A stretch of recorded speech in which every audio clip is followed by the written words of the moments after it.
Welcome to another episode of Outside the System. In this episode, Jakob Greenfeld and I discuss the specifics of permissionless entrepreneurship, including how to find ideas, execute, get customers, sell your business, and much, much more. Jakob and I met a while back through Twitter, where he is very transparent about his entrepreneurship journey and definitely worth the follow. As always, you can support the show using Bitcoin on Fountain or any other Podcast 2.0 enabled player. You can learn more about how to support the show in the show notes. Now, let's get into the episode.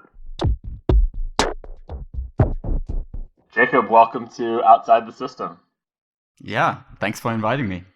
Just jumping right into it, the theme that I definitely wanted to talk to you about today, especially based on the Twitter threads that you've been doing lately, is this whole idea of permissionless entrepreneurship. I think it's super interesting what you've been doing. Obviously, you've built a lot of different, I would call them maybe, micro-SaaS or different types of apps and platforms. So maybe it would be great just start by introducing what you've been working on over the past few years, and then this whole idea of permissionless entrepreneurship. Just kind of introduce that as a topic, and then we can dive right into it. Yeah, it's funny because the whole permissionless theme is something I just recently recognized as kind of like a bigger theme going on. And it actually fits for a lot of things I've done recently. So it hasn't always been that way. So just to give the quick backstory, I actually did a PhD in physics. And this is what I did the past decade. I did nothing else, just studied physics every day, doing research, reading books and papers. And afterward, I had to make the decision, what should I do, right? And there are these typical options you have with my background, which is, of course, staying in academia and getting a normal job, or try something else. And it was pretty obvious that I won't stay in academia because the system is kind of broken. And I went to the recruiting events for all the typical career paths like consulting, finance, software development at big companies, SAP, what we have in Germany, and quickly figured out, there are cool people, interesting people working there, but it's just not my tribe. This is not a game I want to play. And so slowly the plan emerged that I might want to try carving out my own path. I came up with the idea to try a bootstrap MBA is what I called it eventually, my learning experiment. So the idea was that I learn entrepreneurship on my own terms. So of course there are all these boot camps out there, programs you can enroll in, but I decided to do it completely on my own. Basically, I came up with a curriculum, what I want to learn and also how I want to learn it, with strong focus on actually taking action, right? Not just reading books and stuff, but actually launching projects and getting real world feedback, collecting real world data. And then after 12 months, the idea was to reevaluate if this makes sense. So if I want to continue on that path. And it was a very easy decision to continue because some of my experiments turned out to be quite successful. And I, to my surprise, was actually able to pay for my living expenses already in this first year. So it was kind of a no-brainer, right? Otherwise, it might have been a difficult decision. So this was what I now would call a permissionless learning experiment, right? And but also, and it's kind of this double meaning with Bootstrap MBA. It's I'm bootstrapping my own education, and now I probably would call it permissionless MBA. But it's also about learning a specific kind of entrepreneurship, because entrepreneurship is a big term, and there are very different games you can play within the big topic of entrepreneurship. And of course, you can play the startup game, right? Which is all about getting funding, hyper growth, and whatever. And on the other hand, you have what you could call permissionless entrepreneurs who just really try to do it on their own terms. The problem I always had with the whole venture startup game is exactly the permission issue, right? You really have these gatekeepers, and you have to convince them that what you're doing is good, is worthwhile, before you can really do much. And it has too many parallels with the academic world, where you also have these peer review system, which are basically gatekeepers for the most part. And I mean, there are pros and cons to everything, but it's just not a game I wanted to play. So I opted in for this permissionless alternative bootstrap entrepreneurship, where you're basically funding the project from your own pocket, try to stay very lean, not just throw a lot of money into Facebook ads and Google ads, whatever, to get to that hockey stick point. So yeah, this is, I guess, the... Two things I want to dive into on that were actually pretty interesting that you brought up. So you said pretty early on in the process, your projects were able to pay for your living expenses. Was that through generating, customer revenue that you were able to kind of get to that break-even point?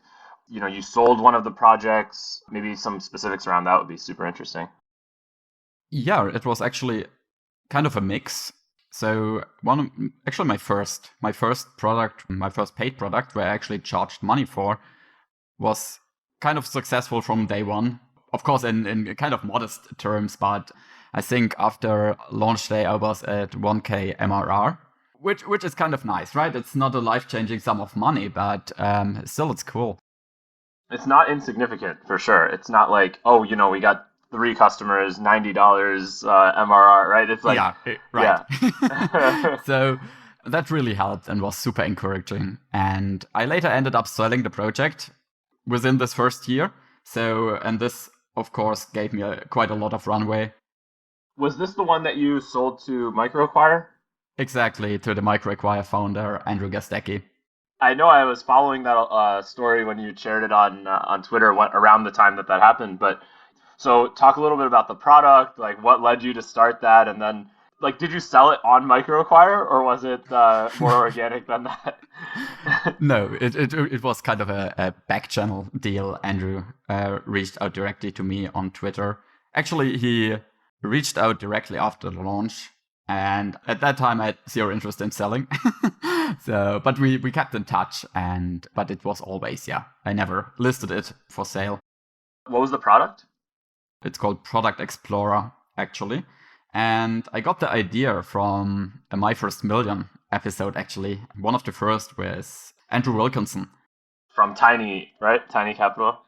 Exactly. He's kind of famous for buying up profitable companies, growing them.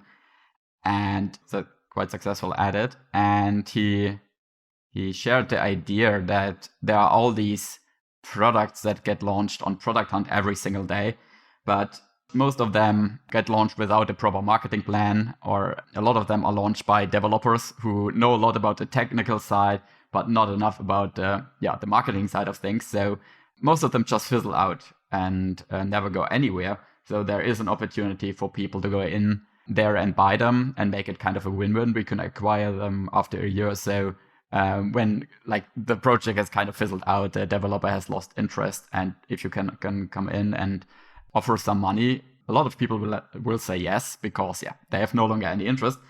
You could make it a win-win. So I had the idea to provide data for people interested in that use case, basically on product hunt launches, and then trying to find signals that could indicate, okay, this developer has lost interest. For example, very simple stuff like the date in the footer is no longer updated, right? So you can kind of see, okay, maybe this is no longer actively maintained and it's worth reaching out to him. And it's also an example of a permissionless creation, right? Of this whole idea, because, and something I only realized later, but I think what a lot of people would do is reach out to Andrew Wilkinson first and ask him, hey, I heard your idea, I want to do that, what do you think? And kind of this kind of thing. I just built it immediately, like a very primitive version, but it was enough, right? It provided value to people, and this got then Andrew's attention, and he shared it, which obviously helped a lot.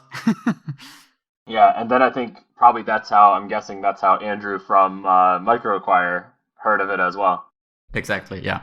So then you said he reached out right after the launch. Did you guys stay in touch, or you just continued, you told him you're not interested, and then you continued building and he came back back to you as you started to grow? Yeah, it was basically like that. I kept building and he reached out after a while. And then my priorities had kind of shifted. So it was definitely a win-win. Yep. And so actually this is a really good segue to my next question on this, because it seems like you've built, a bunch of different things. It's not like, hey, everything is in the same area or the same type of product, right? Some people always have newsletters, some people always have like, marketing, micro-SaaS apps, right? It's like very specific type of product. You seem to be a bit more wide-ranging, but I guess one of my questions that I have here is, how do you identify the problems, right, or the opportunities? This one you said came through listening to a podcast episode.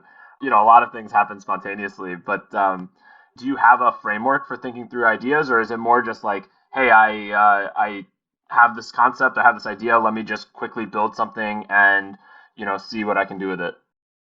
It's funny because I'm still learning and I'm still not sure what the right answer is because I've tried a lot of things. But to be honest, I had a lot of success by just going with my gut and moving quickly. And, when inspiration strikes, just using that momentum to get stuff out there as quickly as possible. This has worked pretty well. But on the other hand, there is, of course, an element, or it definitely makes sense to take a step back and actually consider, okay, what's the game plan? And there are interesting factors you can and should consider. And this is something I've tried to get better at, like do more planning in advance and actually develop like a go-to-market strategy, think in advance about, okay, who's actually the customer? How am I going to reach them? Is this sustainable? And is there actually a realistic path to growing it? And what I've ended up with, and this is work in progress, but the framework I'm now using is basically looking at 3 primary factors, which, there are a lot of lists and questions people share about that you can use how to evaluate product ideas, business ideas. But I think ultimately it boils down to just three things, and this is what I try to use now. And the one thing is definitely, how confident am I in my ability to get customers, to attract traffic, to build a sustainable growth channel. And this is like the one factor. The second factor is, how confident am I in the offer I'm creating? So it's not just people end up on the site, but it's actually converting. And the third thing is actually, what goes under the umbrella term, I think, why me, right? Why should I build this? And you can talk about like stuff like unfair advantages, which I think is a kind of helpful idea where you can actually list all the unfair advantages you have, or all the puzzle pieces you have, and then figure out, okay, does this actually make sense? And I mean, you can zoom in for each of these factors, and there's lots of stuff going on, but I think people try to be very scientific, but I don't think it makes a lot of sense. But ultimately, it's the numbers you assign, right? You do a confidence rating or whatever, you assign a number between 0 and 10, and it will always be just your a guess, right? And especially at that stage of product, yeah. Exactly.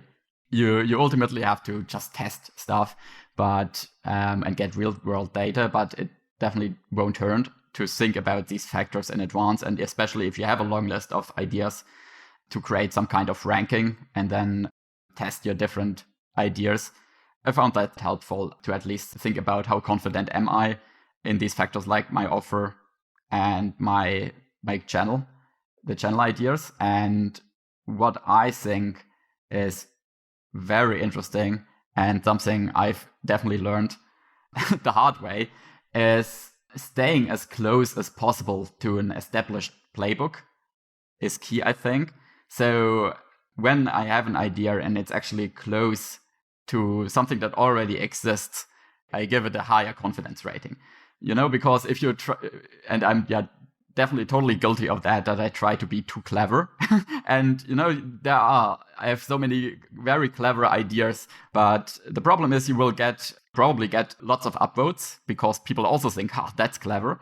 But it will be very hard to turn this into a sustainable business because there are so many moving parts, right? If you want to build a business, a good business consists of so many moving parts that need to be aligned in a very precise manner for it all to work. If you really try to invent something completely new, it's incredibly hard, and you need to get lucky, right? Because there are like infinitely many combinations of all these different moving parts you need to figure out. So I think the key is really to stay as close as possible to something that is established, and then just do it in a different niche or use a different channel. Just change one of the moving parts instead of inventing something from scratch, at least if you want to de-risk. It's a tough thing to do as a, let's say, an indie hacker, or like as someone who's working on a project as a single person team, basically, right? To completely invent something new. But yeah, I see what you're saying. So you're kind of not completely inventing something, but maybe you're doing a new flavor on something, or you're doing a different version or a different market of something that may already exist, or a similar thing to what may already exist. Yeah. If you do some research on founders, you will find this is a very common pattern for like second-time founders. Like first-time founders try to reinvent the wheel or reinvent something completely new. And second-time founders usually go with an established playbook and just apply it in a slightly different way. Yeah, it makes complete sense. That's how they do that. Jacob, one next question that I have on this is, so let's say you've picked an idea, right? Or you've gone through this process. You say, I'm ready to start building. One of the things that I think first-time entrepreneurs for sure do wrong a lot of times, obviously not all of them, is trying to just build the product that's in their mind, right? They have like an idea for a product. They say, oh, okay, this is what I'm going to build. I think second-time founders and people who kind of gone through the process a little bit more, they realize, hey, this is actually a feedback loop. This is not a sort of one way, like I have the idea, I'm going to build it and it'll succeed. It's more of like, I'm going to build it, I'm going to get some customer feedback, I'm going to iterate on that, and then continue that process, that feedback loop for a long time. If you're jumping from kind of market to market, right? Where are you getting that initial sort of customer feedback? Are you like posting on Twitter? Are you finding like forums? Are you like reaching out to people directly? Like, how do you get that initial customer base? So just for some context, like my only experience with sort of this indie hacking world is I sort of have spent a lot of time in the like corporate innovation space and startups trying to sell to corporate. And so I had a little bit of I have an email list already that I could reach out to. I have a book in that space. So there's some people who, a decent number of people who follow me on different channels that are looking specifically for that type of content. So it was pretty easy when I spun up the project to at least get like that initial, call it like 100 users, right? Like it was pretty easy to get there. I didn't have to do very much. I mean, I just put it on my email list. I tweeted it. I posted on LinkedIn, and not even methodically, and it was easy. I've always wondered, like, I've seen other entrepreneurs like you who jump, from idea to idea in different spaces. I've always kind of admired that, because that's been a gap in my own knowledge of like, how do you get that initial set of users? Because it feels like once you have that, you can, as long as you have the skills and you can iterate and get to and know how to listen to the customer, you can get to something that people actually really like. But to get that initial group of people for that feedback seems not that easy. So curious how you go about doing that. Yeah, having an established audience is definitely unfair advantage, right? And I've noticed it and used it for some of my project, definitely exactly what you described, right? I have a Twitter audience, I have an email list. So for some of my ideas where it is a good fit, I could just announce it on these channels and got the feedback I needed. And I mean, my projects are not completely all over the place. So for example, I have two that I'm spending a lot of time on at the moment. One is called Newsletters by, the other Enrich My List, and both are related to newsletters, obviously. So for both, I was able to use my existing audience to test and get some first feedback. But now I'm actually trying new things for my projects. And I mean,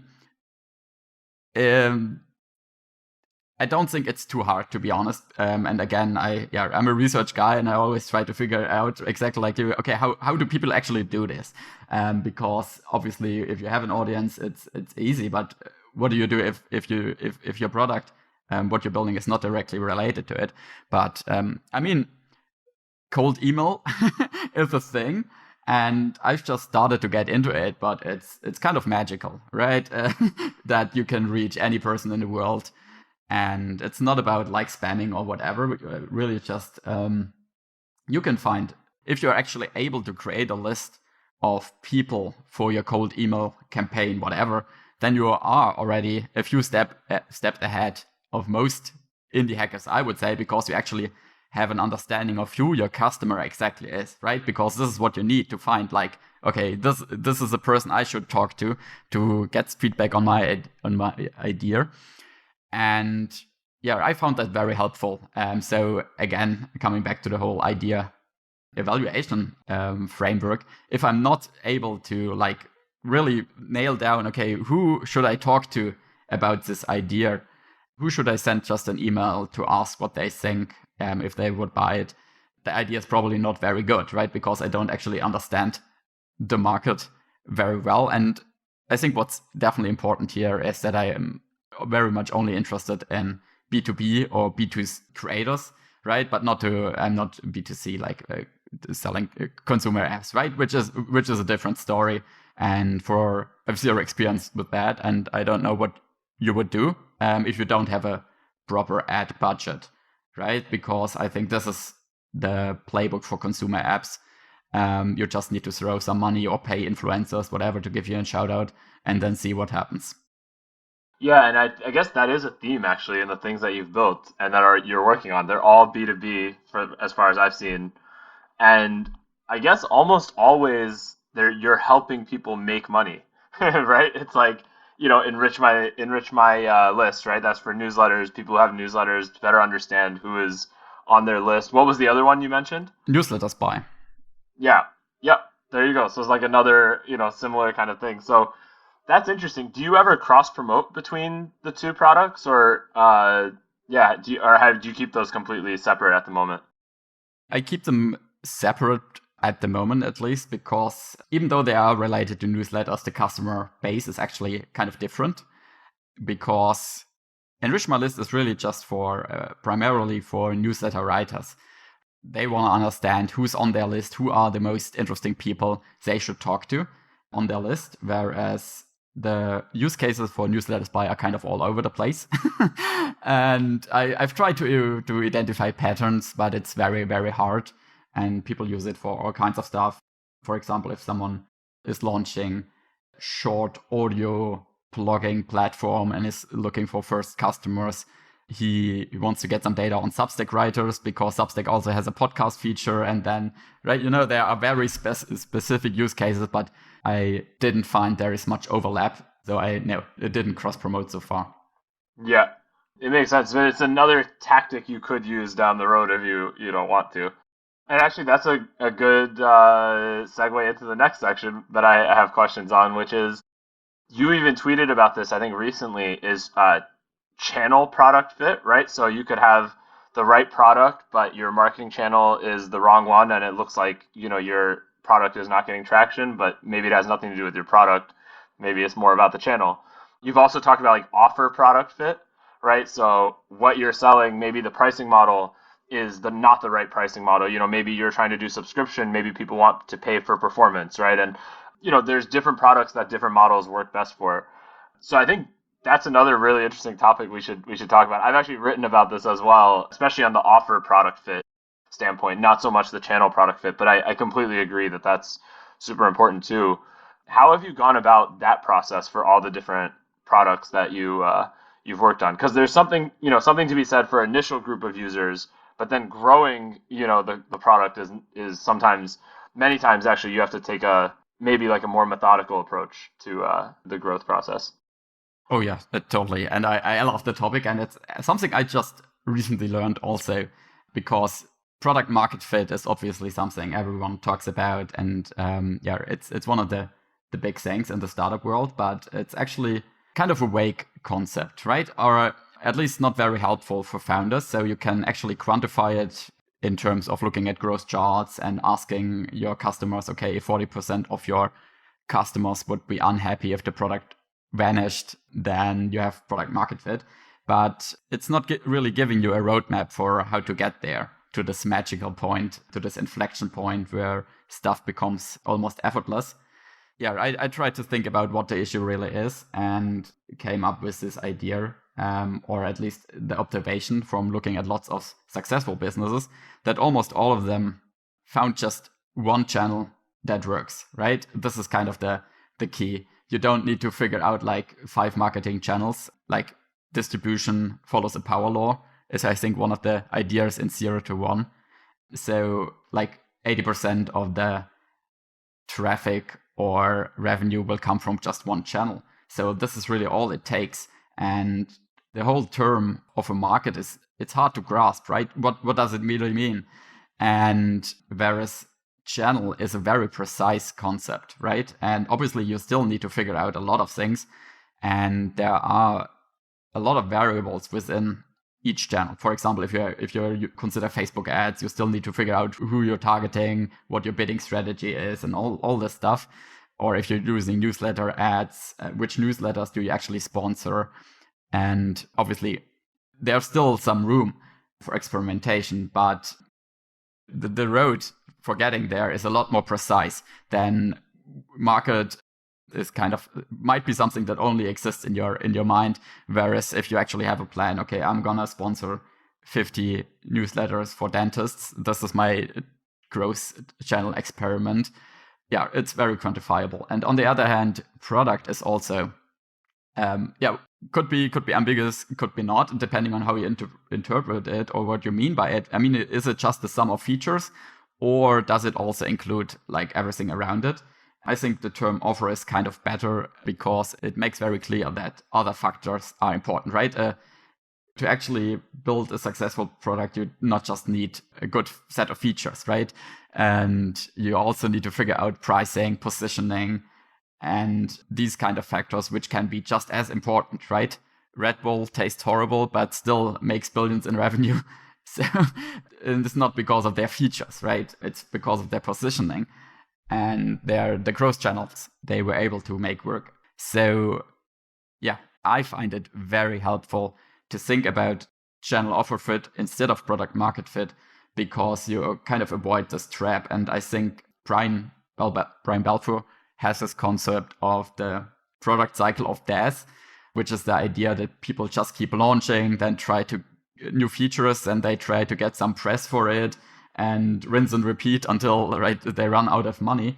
And this is kind of the plan. You end up, if you just focus on product market fit, right? You're not very specific. You just put your stuff out there in the world and just hope that the right people show up at your doorstep. And then if you suddenly notice, 50 dentists signed up, you can narrow down in that direction. But yeah, this is not how it usually works. If you actually study how successful businesses are usually built, this very unfocused strategy of just building new features, launching, trying to get some buzz going, and then rinse and repeat until you have like product market fit, until you find your market just by tweaking features, is not a very good strategy in my opinion. Whereas if you actually make a list of possible channels and then go through you systematically, like again, you can make a list as with the product ideas, right?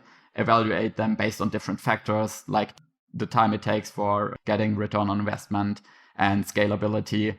There are good frameworks out there from very clever people who know more about growth than I do. And there's this book Traction, right, by Justin Maris, the co-founder of DuckDuckGo, I think. And yeah, this is like the whole point of the book. Make a list of the different channels you can explore and then explore them, right?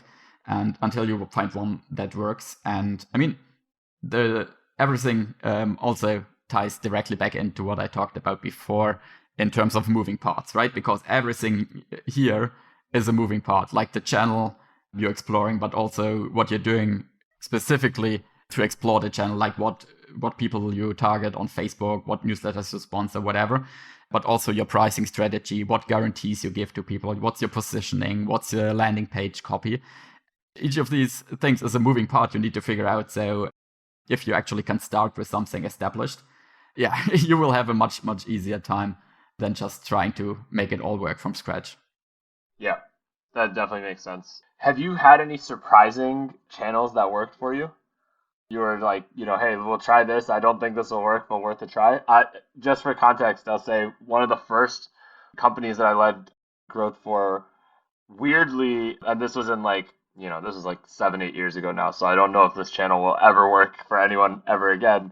But we were selling to childcare centers, daycare centers, and they're very busy during the day, right? So you can't just call and like do like a phone strategy. You could try. I mean, we did try that, and you got some results from it, but it was tough because they're so busy. Email was not something they did very well. It's just not part of their routine. They would check email, but just more like not even every day. Weirdly, faxes worked really well because they got a sheet of paper right in the office, and there was usually like a front desk person who got it and would put it on the desk of the decision maker, and that got their attention. And it was much cheaper than sending like direct physical mail, right? So it was one of those like growth hack kind of things that worked. I don't think that'll ever work these days, but this was like 7, 8 years ago, and some people still used faxing, especially in that industry. I'm pretty sure it still would work in Germany. Like, Oh yeah, really? people are Okay. still sending faxes and people make jokes about it. But yeah, Germany's definitely still lagging behind in terms of digital stuff. But I think newsletter ads are still very much an underappreciated channel. And I've had some surprisingly good results with it, because the thing about newsletter ads is that it's a completely decentralized ecosystem, right? It's not like with Facebook ads and Google ads and whatever, where we have these very effective marketplaces, and they are very mature at this point, right? So you won't find like ridiculous return on investment opportunities usually. Whereas when it comes to newsletters, there are incredible bargains to be found. And I mean, there are two sides to the story. I mean, 50% of all newsletter ads are completely overpriced, but the other half is underpriced, right? Especially if you're like a bootstrap indie maker kind of guy, and you can actually spend the time to find these undervalued opportunities. And I think this is an amazing channel. So just one example is I paid, I think, $80 for an ad in a newsletter with 10,000 subscribers, something around that ballpark. And yeah, obviously I made, I don't know, 5x my money back, right? Because yeah, it's so cheap. But you will also find that a lot of newsletters with that kind of audience size will charge you, I don't know, hundreds, if not thousands of dollars, actually. It always depends on the niche, obviously, but you can find incredible opportunities. Basically, you're doing like an arbitrage, right? That's a lot of people don't realize this with growth. It's like, you can do incredibly well if you find a growth channel before it gets properly priced. Back in the day, people were doing great off of Facebook ads when you could do like 10 cents a click on Facebook ads. Google, same thing. Like a few years before Facebook ads started taking off. I mean, Google, same thing before that. It was, you can do 30 cents a click. Actual optimal price is, $5 a click. That's an underpriced channel, and you should be hitting that all day. But at this point, right, like, I'm not saying there's no bargains to be had in Facebook ads, Google ads. Those obviously are there, and if you have the money, it's obviously worth it to do those. That's why, billions of dollars of those ads are sold every month. But for an indie entrepreneur, right, who is funding it themselves, it's probably not the most efficient to buy 100 clicks at $5 a click and maybe get, one or two conversions off the back of that. It probably doesn't make a ton of sense for you, as an indie entrepreneur. But to your point about newsletters, like, these seem to be underpriced. And also, it's not a transparent pricing model, right? Or like, because I've had a newsletter business before as well. It's like, you don't know what to charge for ads because you don't know like what other newsletters are charging for similar audiences. And audiences are so different, right? One newsletter to the other. Like, if I have if I have 500 people, but they're all corporate decision makers who can control millions of dollars of purchases, versus you have 500 people and they're all, high school students, it's like very different values to that list. So it's not just based on number of people. It's also not just based on engagement rate, right? There's so many variables that go into it. So yeah, newsletters actually sounds interesting. I would actually think podcasts might be similar to that too. Podcast advertising is probably also very mispriced, I'm going to say, just based on the lack of transparency. Absolutely. Yeah, it's the same thing, right? You have the usual pattern that when a new marketing channel opens up, there is a gold rush, right? Always. Probably it's now happening on TikTok or whatever. Then, since you have this centralized marketplaces, they just get smaller and smaller. The opportunity is harder to find.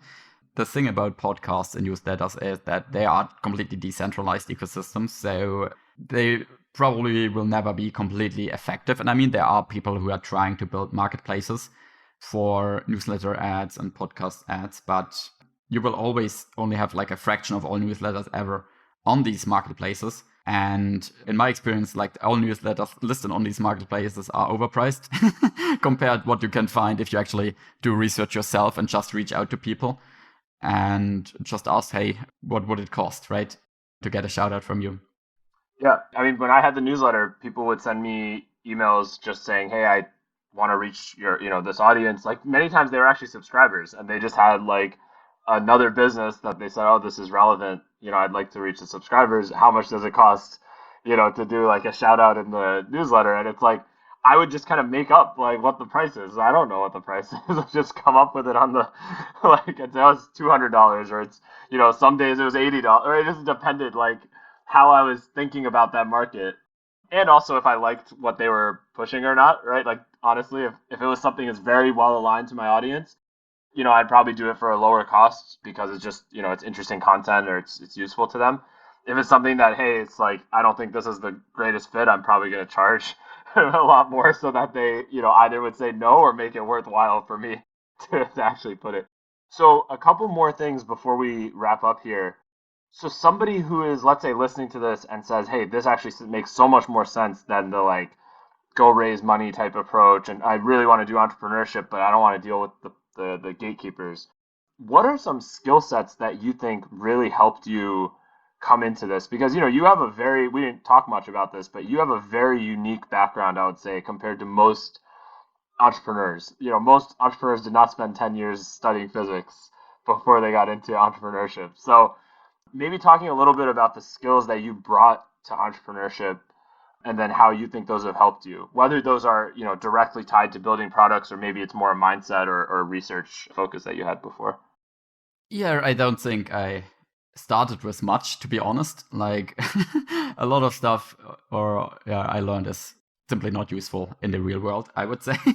Not useful at all, not even be relevant if I would work at some company or whatever, because I was really doing theoretical physics and on the most fundamental level, like particle physics. So there's zero use cases, which is obviously why, where all the fun is, at least for me.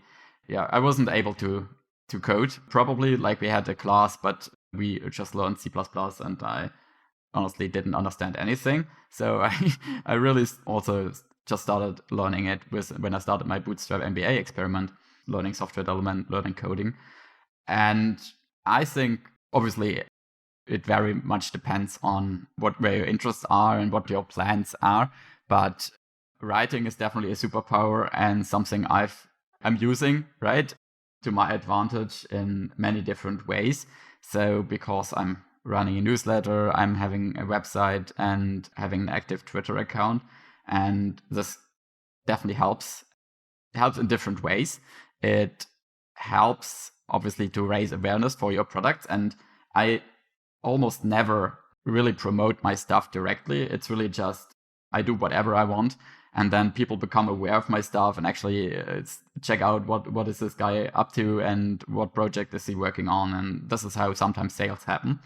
But far more interesting is this idea of becoming a lighthouse for like-minded people, right? And I think this is really key, because if you're joining one of these accelerator programs or whatever, you obviously will immediately have like your group of peers, you have your cohort and people to connect with, mentors or whatever, which is a lot harder if you're trying to do it yourself. And it can be very lonely, right? Especially if you live in the middle of nowhere like I do. It might be easier if you live in Silicon Valley or something. But yeah, the internet this is a great superpower it gives to all of us, right? We can just put our stuff out there and see who shows up at our doorstep. And this is something I've really tried to do from day one, put myself out there. So this was also part of my Bootstrap MBA curriculum, learning how to do it. There are discussions going on, and I actually wrote a blog post titled "Build a Business, Not an Audience," which went kind of viral. Yeah, you have some really good blog posts. I'm going to be linking to them in the show notes for anybody who wants to read some of these. Yeah, at the same time, I think like putting yourself out there is key, but it's not like this old playbook of building an audience and then to just sell stuff to them, which is what I would call the influencer playbook, right? You do the Logan Paul, you build you build a huge audience and then you just sell stuff to them. Whereas I think it's far more interesting to write or whatever about you what you want, and it's not about quantity, it's more about quality, right? Attracting the right kind of people and becoming visible. And I didn't cold outreach to you, but you actually reached out to me because of some content I did. And this is where, I made all my friends during the past 2 years, right? Through my content, through putting myself out there. Always also works like this for me. If someone just sends me a message and they have 0 profiles online, it's always like, I don't know if this is worth my time. But if I check out their Twitter profile, their website, and I see interesting essays, project, whatever, obviously you can immediately evaluate if this is this kind of person. Is he in my tribe, right? Is this someone worth grabbing a virtual cup of coffee with? Yeah, that makes complete sense because you can filter. Otherwise, especially as your audience gets bigger or you just have a wider reach with your content, there's only 24 hours in the day. Like you can't talk to everybody necessarily if there's, so you kind of do some of this filtering, like, is this worth my time? I think this is one of the still most underappreciated hacks. If you want to connect with someone that you really admire, right? There are people you want to learn from, but they get so many messages, right? And if you just send them a message, hey, I would love to pick your brain or whatever, you will not get a response. Even if you have kind of a profile online, they just get too many messages and it's too hard to stick out. But there are things you can do, like permissionless creations, right? Just executing one of their ideas, like I did with Product Explorer, Andrew Wilkinson's idea, but also really just studying their stuff really in depth and then writing about it, right? And I've done this a few times, really just going deep into the rabbit hole of analyzing, okay, what is this person thinking about basically everything, and trying to download what they know into my brain by listening to every podcast, reading their books and doing it. And then at the end, write something about what I learned. And every single time the person then reached out to me and like started a conversation.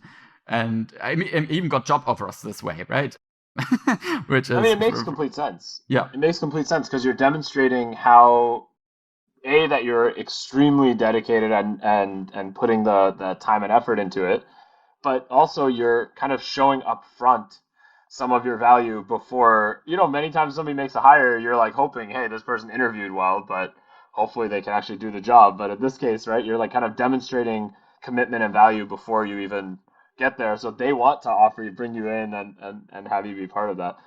And also, it's kind of flattering too. You go deep into someone's work, right? It's like, absolutely. Anyone who's ever created something, right? It's like you spend hours and hours and, months on building something or building multiple things, right? And someone goes deep into learning about that. It's very flattering to hear that. So the last thing, Jakob, I wanted to just ask is if somebody wants to learn more about your work and follow you, where should they go? Is Twitter the best place to follow you? Obviously, you have your blog. Yeah, what's like a good starting point if someone wants to start going deep on your work? Yeah, absolutely. Twitter is just my name, or my website is just myname.com. So these are the easiest places where I have all the links to the other stuff. Yeah, I'll put the links in the show notes too, so it's easy. So if you're listening and you want to learn more about Jakob, just go look in the show notes and I'll link to his blog and his Twitter. And I'll also put in some of my favorite threads that he's done because he has some really good ones. Awesome, yeah. Well, Jakob, thanks for joining me. This has been awesome. I think somebody's going to get some really good advice here who's looking to build. And looking forward to the next time we talk. Yeah, absolutely. Thanks for having me.